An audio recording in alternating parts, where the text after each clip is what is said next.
Včeraj so vam vandali prebarvali vašo pisarno zunanje strani. Kakšen komentar mogoče na to?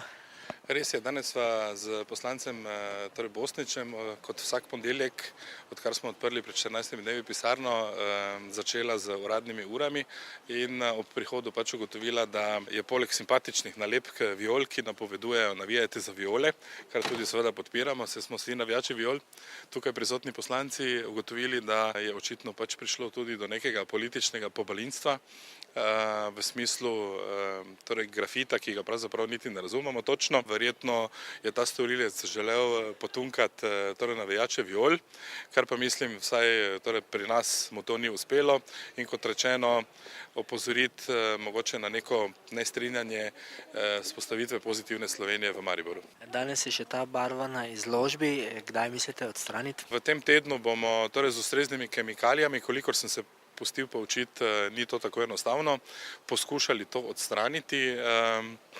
Če bo ponovno spet do tega prišlo, bomo pač vsakič znova to storili, ampak kot rečeno mislim, da gre bolj za neko politično nagajanje, kot pa za neko športno izražanje.